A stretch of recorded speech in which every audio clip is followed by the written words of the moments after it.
Good morning, Hank. It's Tuesday. Thanks for your excellent video about Hillary Clinton and Bernie Sanders' tax plans. Today, I'm going to discuss the tax plans put forth by Donald Trump and Ted Cruz. I would talk about John Kasich's tax plan, but he hasn't put out a detailed one yet, so I can't. Okay, but first a brief overview of the federal budget for which these taxes pay. About a third of the U.S.'s $3.8 trillion federal budget goes to Social Security and unemployment, mostly to Social Security, which provides income for elderly and disabled people. 27% goes to healthcare spending. This is mostly Medicare, our publicly funded health insurance program for the elderly. 16% goes to the military, 6% to service the national debt, 4% to veterans benefits, and after that, the pieces of the pie start to get pretty small. So, Hank, as you pointed out last week, taxes aren't any fun. They're also very, very complicated, and I want to emphasize that I am neither a tax policy expert nor an economist, although in 1994 I did win the bronze medal in economics at the Alabama State Academic Decathlon. So for one brief shining moment, I was the third best economist among all 17-year-old C students in the state of Alabama, but I recognize that's not expertise. I have, however, read a lot of experts. Okay, so both Donald Trump and Ted Cruz have proposed tax reforms that will dramatically simplify the American tax code. In fact, Cruz has promised to make taxation so straightforward that we won't even need an internal revenue service anymore, so let's start there with his plan. So right now in the US, we have 7 tax brackets, so like if you're married and filing jointly and you made $1 million last year, first off, congratulations. But as for your taxes, the first $18,450 of your $1 million are taxed at 10%. The next $56,449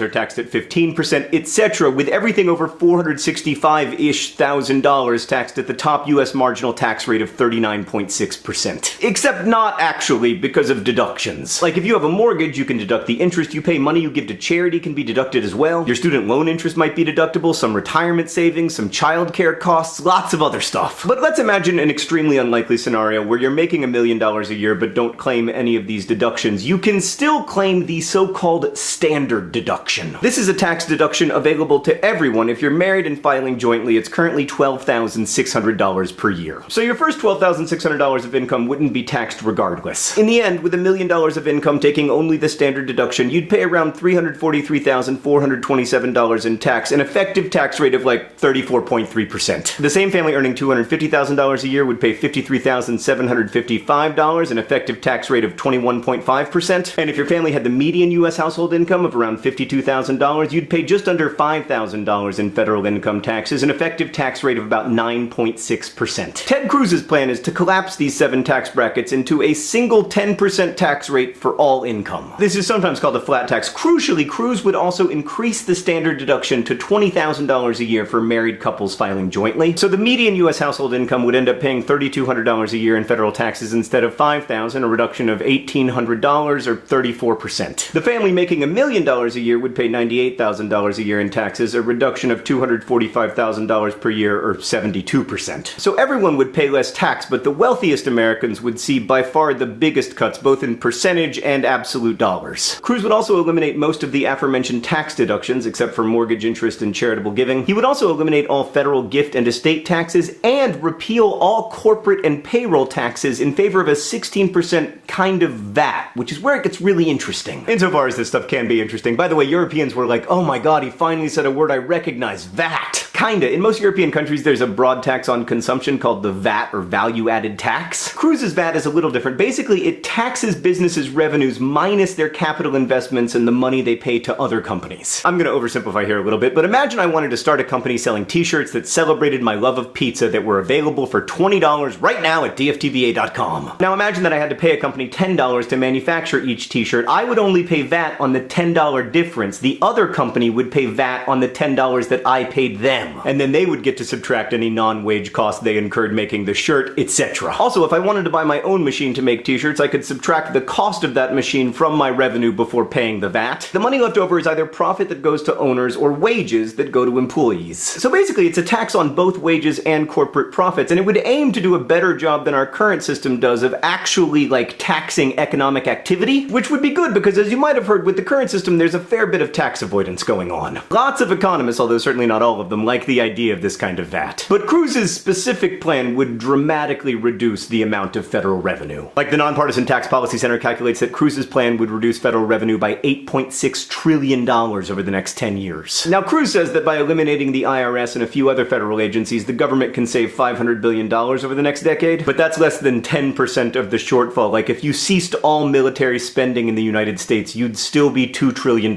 short. But Cruz doesn't want to eliminate military spending. Instead, he wants to increase it dramatically. Now, some economists argue the shortfall will partly be made up by increased economic growth, but even the most optimistic independent modeling I could find still showed a dramatic increase in the budget deficit under a Cruz tax plan, barring huge cuts to either Medicare or Social Security or some combination of the two. Okay, so then there's Donald Trump's plan. Trump would also increase the standard deduction, but by more, so that any couple making $50,000 a year or less would pay no federal income tax. And he would collapse the 7 tax brackets into 4, with the top rate being 25% on income over $432,000 per year. Trump's plan is similar to Cruz's in that he would also eliminate gift and estate taxes and most deductions, but he would cut corporate tax rates rather than replace them with a VAT, which would probably lead to a lot of people identifying as corporations instead of human beings for complicated reasons explained here if you want to pause the video. The other facet of Trump's tax plan that he talks a lot about on the campaign trail is that currently hedge fund managers and some other people who work in finance can be paid in what's called carried interest, which allows them to pay a lower tax rate, and Trump's plan would end this. But because income tax rates will be so low, under the Trump plan, almost all hedge fund managers will pay less tax than they do now. While campaigning, Trump has also repeatedly said that his tax plan will, quote, cost me a fortune,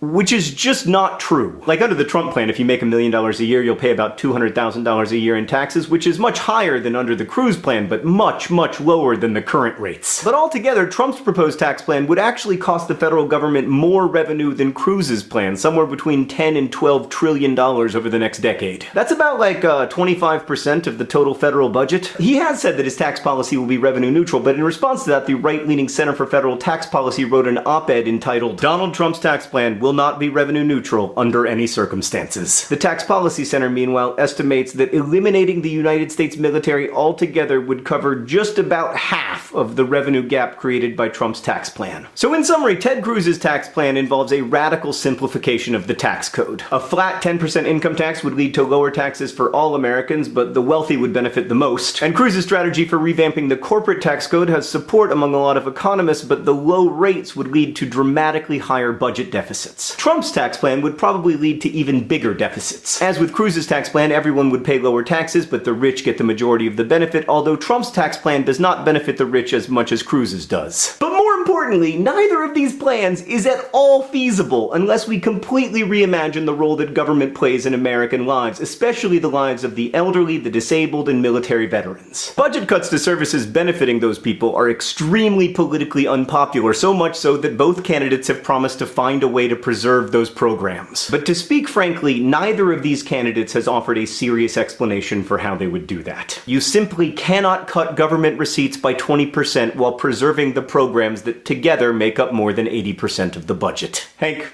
I'll see you on Friday.